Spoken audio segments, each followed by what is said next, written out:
On va regarder ensemble comment on fait pour calculer la limite d'une fonction quand on est en présence d'une forme a sur 0 et qu'il y a des racines dans la fonction qu'on doit analyser.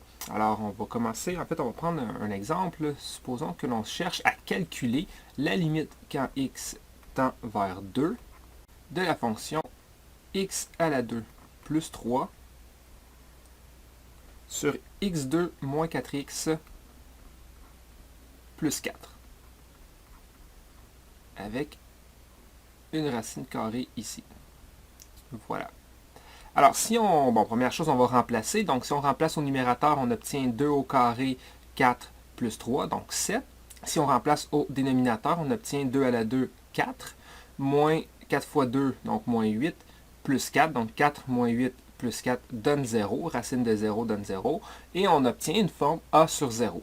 Alors, ce qu'on doit faire, c'est factoriser à l'endroit où on a obtenu un 0 en remplaçant. Dans le fond, ce qu'on obtient, c'est la chose suivante. La limite, quand x tend vers 2, donc mon numérateur, je vais le garder tel quel, parce que quand j'ai remplacé par 2, ça ne m'a pas donné 0 au numérateur. Donc ça veut dire que 2 n'est pas un facteur du numérateur. Et au dénominateur, j'ai remplacé par 2 et j'ai obtenu 0. Donc ça veut dire qu'il y a un facteur x moins 2 dans la factorisation. Et en fait, si on essaie de factoriser le x carré moins 4x plus 4, eh bien, on obtient en fond x moins 2 au carré. Donc, x moins 2 fois x moins 2, c'est ce qui va donner le x carré moins 4x plus 4. Et on n'oublie pas, ici, on a une racine.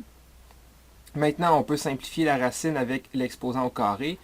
La limite quand x tend vers 2 de x au carré plus 3.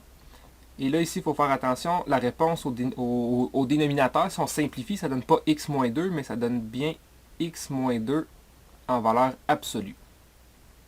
Alors là, si on essaie de travailler, donc là, on a simplifié un petit peu notre truc, on a encore une forme a sur 0. Donc, on n'a pas fait disparaître le facteur x moins 2 au dénominateur parce que, en fait, il n'y en a pas au numérateur de x moins 2. Parce que, en remplaçant par 2 au numérateur, je n'obtiens pas 0. Par contre, j'ai réussi à au moins travailler mon dénominateur pour qu'il soit plus simple. Maintenant, ce que je vais faire, c'est calculer la limite à gauche et à droite de 2. Alors, la limite, quand x tend vers 2 par la gauche, de ma fonction. Voilà. Donc, je remplace au numérateur 2 à la 2 plus 3. Et au dénominateur, donc c'est ici qu'il y a un problème. Donc, c'est ici que je vais utiliser le fait que je regarde à gauche.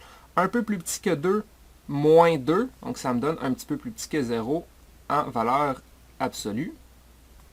Donc, au numérateur, on obtient 7.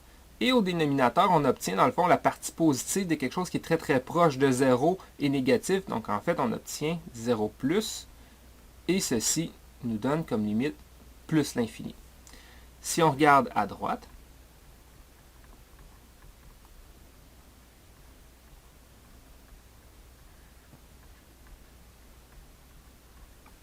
alors, si on remplace au numérateur, ça va donner 7 aussi. Bon, c'est la même chose qu'en haut. Maintenant, si on regarde un petit peu à droite de 2 et qu'on soustrait 2, on obtient un petit peu plus grand que 0 en valeur absolue. Donc, on obtient 7 sur 0 plus parce que, bon, c'est déjà positif et c'est près de 0. Donc, on reste à 0 plus. Et quand on effectue la division, on obtient plus l'infini. Donc, la limite de départ nous donne plus l'infini. Donc, cette limite-ci donne plus l'infini. Comment on a procédé? En fait, on a factorisé le dénominateur. Le numérateur ne se factorisait pas avec un facteur x moins 2 parce que quand je remplace par 2 au numérateur, je n'obtiens pas 0. Quand je remplace au dénominateur, j'obtiens 0. Donc, je factorise. Puis là, après ça, je travaille avec ma factorisation, tout dépendant de la situation. On va voir qu'on ne peut pas toujours faire les mêmes opérations. Mais là, ici, on était capable de simplifier la racine parce que j'avais un carré, en fait, sous la racine. Et là, ça m'a permis de calculer la limite à gauche et à droite. Donc, dans le fond, quand on a une forme a sur 0, ce qu'on fait dans ce cas-ci, on simplifie notre dénominateur, on le factorise, ou en fait, on travaille un petit peu notre dénominateur. Une fois qu'il est travaillé au maximum, ce qu'on fait, on regarde à gauche, et on regarde à droite, on regarde les limites.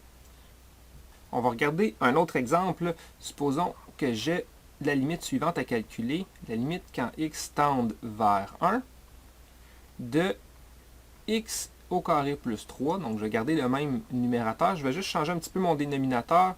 Supposons que j'ai x carré plus x moins 2 avec une racine carrée. Voilà.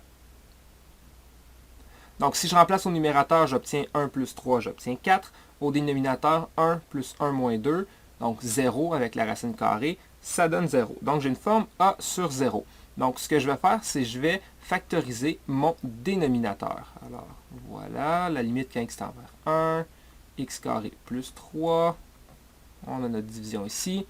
Et donc, on a remplacé par 1, ça m'a donné 0, ça veut dire qu'il y a un facteur x moins 1 dans la factorisation. Et maintenant, bon, je dois obtenir un produit qui donne moins 2, puis une somme qui donne 1 ici pour les x.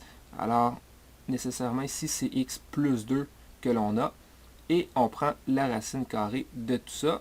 Et maintenant, je vais regarder à gauche et à droite parce que mon dénominateur, c'est le plus simple que je peux faire avec ce que j'ai comme expression. Donc, on va regarder la limite à gauche et la limite à droite. Donc, disons que cette fois-ci, je commence par la limite à droite. Donc, quand x tend vers 1 par la droite, de x carré plus 3 sur x moins 1, x plus 2 avec la racine. Voilà. Donc, au numérateur, on remplace 1 plus 3. Au dénominateur, bon, ici, si je prends la parenthèse, là, que le x plus 2, le problème n'est pas là. Ce n'est pas ici que ça me donne 0, donc je peux remplacer directement par 1. Donc, 1 plus 2 pour cette parenthèse-là. Ici, si je remplace par 1, ça me donne 0. Donc, ici, que je vais avoir ma division par 0. C'est ce facteur-là ici qui fait qu'on divise par 0. Donc, là, je vais utiliser le fait que je regarde à droite. Un peu plus grand que 1 moins 1, ça donne un peu plus grand que 0. Voilà. Et on prend la racine carrée de ça. Au numérateur, on obtient 4. Au dénominateur, qu'est-ce qu'on obtient? On obtient, bon, ici, ça donne 3, donc quelque chose de positif, fois 0, ça donne 0. Et un petit peu plus grand que 0, donc positif. Donc, en fait, le sous ma racine, c'est positif. Et près de 0. Donc, 0 fois 3 donne 0. Mais comme mes deux trucs sont positifs, 0 plus fois 3, j'obtiens 0 plus avec la racine carrée ici. Et donc, on obtient quoi? On obtient 4 sur 0 plus. Donc, la racine carrée de quelque chose qui est très proche de 0 donne quelque chose très proche de 0. Là, c'est positif, donc il n'y a pas de problème. On peut calculer la racine. Et donc, cette limite-ci donne plus l'infini. Maintenant, si on regarde à gauche,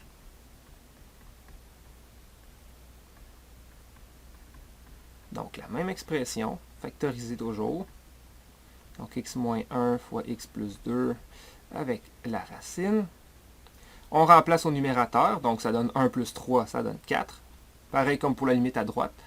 Au dénominateur, donc ici, si je remplace par 1 là, avec le x plus 2, je vais obtenir 3.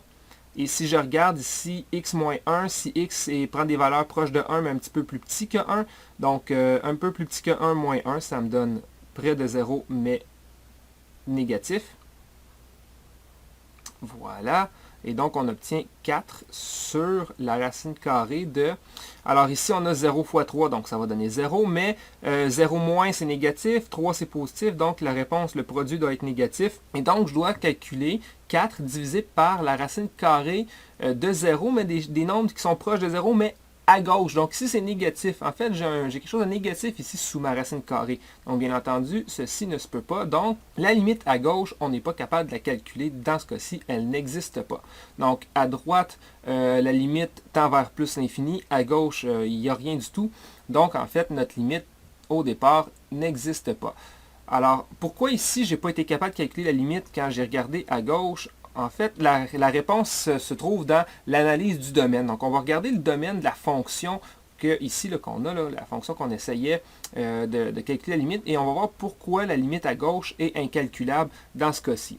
Donc, ce que je vais faire pour analyser le domaine, en fait, je ne prendrai pas cette forme-ci.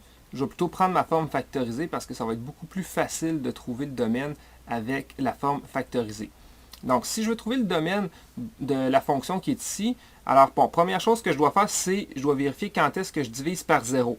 Alors, il faut nécessairement que mon dénominateur soit différent de 0.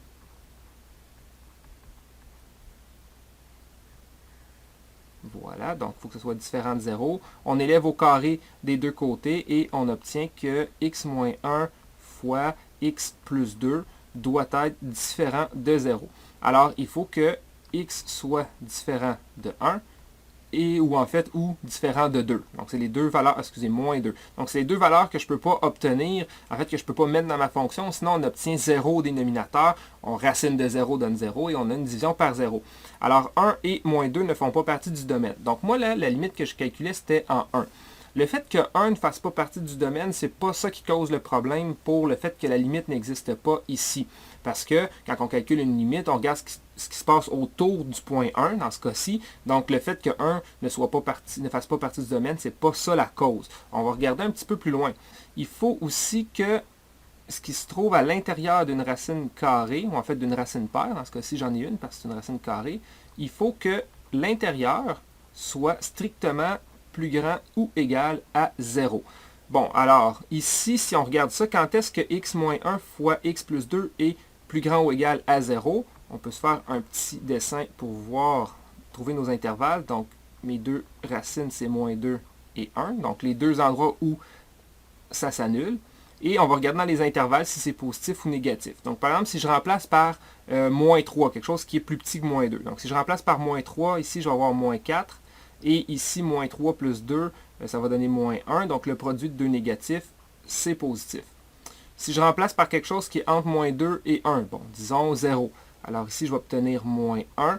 Et ici, je vais obtenir 2. Alors, le produit est négatif. Et si je remplace par quelque chose qui est plus grand que 1, donc disons 2, alors si je remplace par 2, on est le faire ici, 2 moins 1, ça va donner 1 fois 2 plus 2, 4. Et ici, on est positif. Donc, dans le fond, si je veux être plus grand ou égal à 0, il faut nécessairement que j'élimine ce qu'il y a entre moins 2 et 1. Et c'est tout pour mon domaine parce qu'il n'y a pas d'autre chose, il n'y a pas de logarithme dans le fond dans ma fonction, donc je n'ai pas besoin de regarder ça. Alors là, ici, ce que j'ai, c'est quoi? Bon, si on remet ça ensemble, là, donc il faut que je sois plus petit ou égal à moins 2 ou plus grand ou égal à 1, mais il faut que j'élimine 1 et moins 2 parce que sinon j'ai une division par 0. Donc dans le fond, le domaine, bon, disons que la fonction s'appelle f, là, on va l'écrire comme ça, domaine de la fonction f, c'est quoi? C'est de moins l'infini à moins 2, ouvert, parce que je dois éliminer le moins 2 du domaine, union 1 ouvert, à cause que x ne peut pas être égal à 1, jusqu'à plus l'infini. Et là, si on remarque, c'est là qu'on voit là, pourquoi la limite à gauche n'existait pas en 1, c'est que, bon, 1 ne fait pas partie du domaine, mais ce qui est plus grand que 1 fait partie du domaine. Donc, un petit peu plus grand que 1, donc ce qui est à droite de 1, fait partie du domaine. Donc, je peux regarder la limite.